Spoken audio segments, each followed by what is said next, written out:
a $2.4 billion resort built to save Atlantic City. And just 2 years later, abandoned, bankrupt, and left as one of the biggest failures in American casino history. This is the unbelievable rise and collapse of Revel. When Revel opened in April 2012, politicians, investors, and casino insiders called it the future of the East Coast. It was supposed to reboot the entire city, a shining new symbol that Atlantic City still mattered, still had magic, and could still compete with Vegas. But within months, cracks began to show. And within 2 years, the cracks weren't cracks anymore. They were financial craters. Revel went from the most ambitious resort ever built on the boardwalk to the most expensive mistake Atlantic City has ever seen. To understand how everything went wrong, we have to go back to the mid-2000s. Atlantic City was struggling, casinos were closing, tourism was falling, and nearby states like Pennsylvania and Delaware had started opening their own casinos, stealing millions in revenue. City leaders believed the solution was to go upscale. Not slot machine crowds, not bus tourists, but wealthy, high-spending, Vegas-style guests. That's where Revel came in, a resort so luxurious that it would make other casinos on the boardwalk look outdated. A project backed by Wall Street financiers, state tax incentives, and political promises that it would bring Atlantic City into the 21st century. The vision was seductive. A modern glass tower rising 700 feet into the air, a glowing white sphere on top acting like a literal beacon, restaurants from celebrity chefs, a giant spa complex, pools, lounges, ocean views, high-end shopping. Revel wasn't just a casino, it was a statement. But while the vision was grand, the financing was a disaster waiting to happen. The cost ballooned to $2.4 billion, making it one of the most expensive casinos ever built in the United States. And it was funded by complex loans, big banks, and aggressive investment assumptions. Then came 2008, the financial crisis. Credit froze, construction halted, investors pulled out.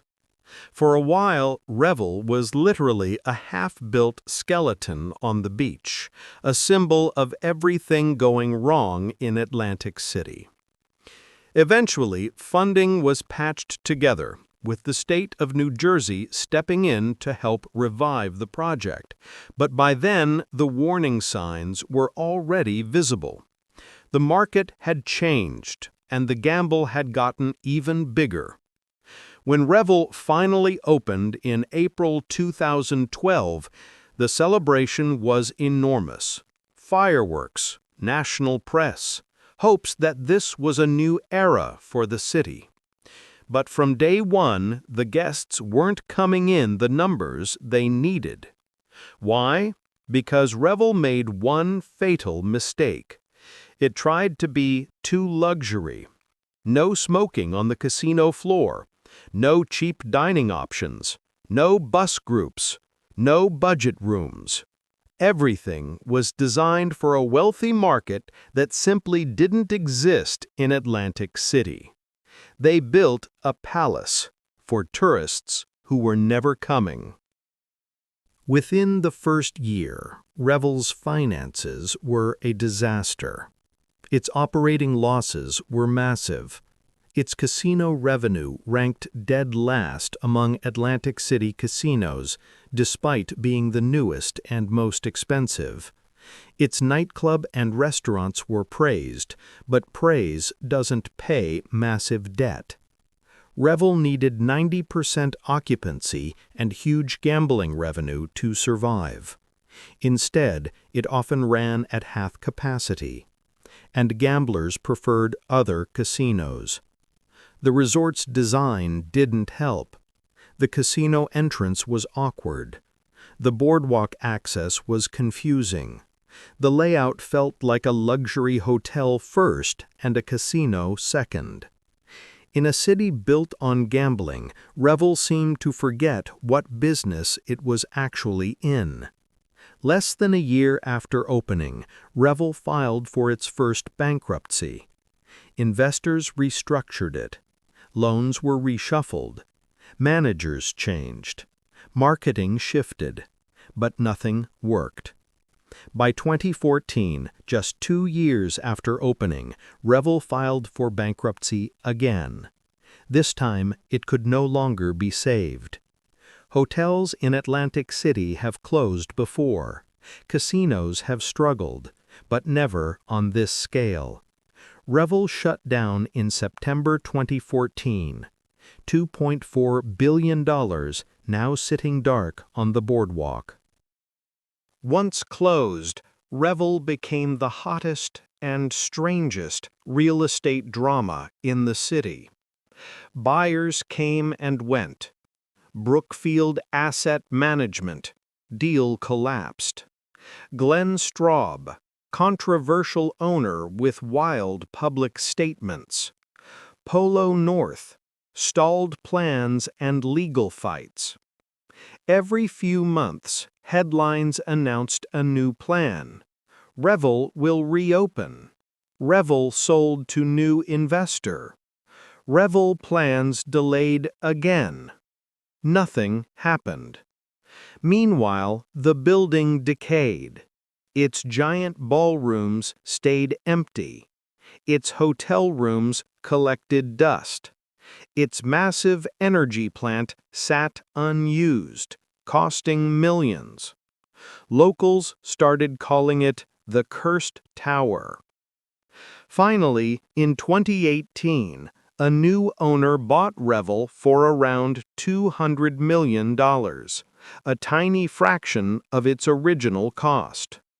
After renovations and rebranding, it reopened as Ocean Casino Resort. Ocean has slowly improved. Updated casino layout, new restaurants, better access from the boardwalk, stronger marketing, and partnerships with luxury brands. Today, Ocean is considered one of the city's better-performing casinos. But everyone knows the truth. It is a survivor standing on the bones of a $2.4 billion catastrophe. Revel didn't just fail, it reshaped the city's entire economy. Its collapse scared future investors, deepened the city's financial crisis, led to job losses, fueled the closure of nearby casinos, and reinforced the narrative that Atlantic City can't handle mega-projects. Revel was supposed to be a symbol of rebirth. Instead, it became a symbol of overconfidence and of a city still searching for its identity. Revel's story is a warning. Money can build a masterpiece, but it can't force people to come. Atlantic City's future will depend not on bigger buildings, but smarter decisions. If you want more deep dives into places like this, hit subscribe and stay tuned for the next episode.